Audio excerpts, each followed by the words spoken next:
बरसों तक टेंट में रह रहे रामलला 22 जनवरी 2024 को अयोध्या में अपने भव्य मंदिर में विराजमान हो जाएंगे। पीएम मोदी की मौजूदगी में रामलला की प्राण प्रतिष्ठा का शेड्यूल तय हो गया है।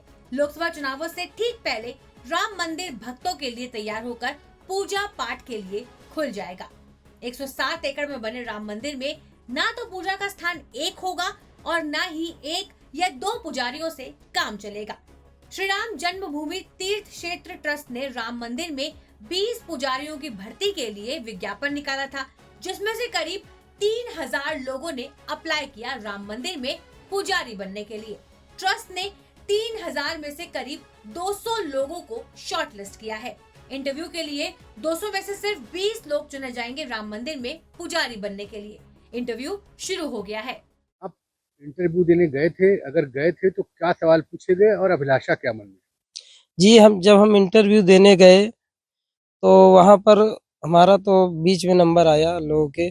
सबसे पहले जो सभी लोगों से संध्या के बारे में पूछा गया, क्योंकि हमारे यहाँ जो है ब्राह्मणों में संध्या सबसे मेन माना गया है, क्योंकि कहा गया अगर ब्राह्मण 2-3 दिन तक संध्या ना करे तो वो पूर्ण रूप से जो है पूजा पाठ का अधिकारी नहीं रहता है। विशुद्ध सनातन धर्मी परंपरा से ही वेदों के बारे में, गायत्री के जप के बारे में, रामानंदी परंपरा में कैसे आप हैं और कहां से हैं उसके बारे में पूछा जाएगा।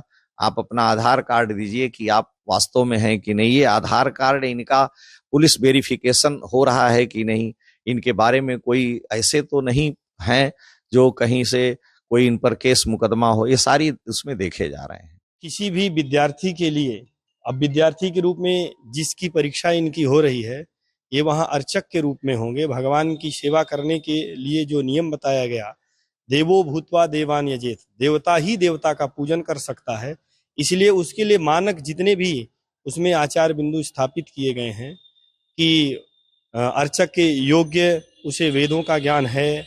वेदों के अंतर्गत जो एक अर्चक का नित्य नैमित्तिक कर्म कहा गया है उसमें वह परखा है कि नहीं, वो सारे कर्मों को कर रहा है। तो प्रायोगिक तो बाद में देखा जाएगा, लेकिन मौखिक रूप में उसे आ रहा है कि नहीं। अयोध्या के कार सेवकपुरम में पुजारी के 200 उम्मीदवारों का इंटरव्यू करने के लिए 3 लोगों का पैनल बना है। वृंदावन के प्रसिद्ध हिंदू उपदेशक जयकांत मिश्रा, अयोध्या के 2 महंत मिथिलेश नंदनी शरण और सत्यनारायण दास पुजारियों का इंटरव्यू कर रहे हैं। जो उम्मीदवार चुने जाएंगे उनको मंदिर में अलग अलग जिम्मेदारी दी जाएगी। उससे पहले उन्हें 6 महीने की ट्रेनिंग भी दी जाएगी। गुरुकुल की तरह दी जाने वाली ट्रेनिंग के लिए संतों ने अलग अलग धार्मिक सिलेबस बनाया है। ट्रेनिंग के दौरान रहने खाने के साथ साथ 2000 का स्टाइपेंड भी दिया जाएगा। जो उम्मीदवार टॉप 20 में नहीं आएंगे, ट्रेनिंग उनको भी दी जाएगी और उनको बैकअप में रखा जाएगा। ट्रेनिंग पूरी करने के बाद एक और परीक्षा पास करनी होगी। सारे टेस्ट क्वालिफाई करने वाले अर्चकों को रामानंदिया दीक्षा दी जाएगी।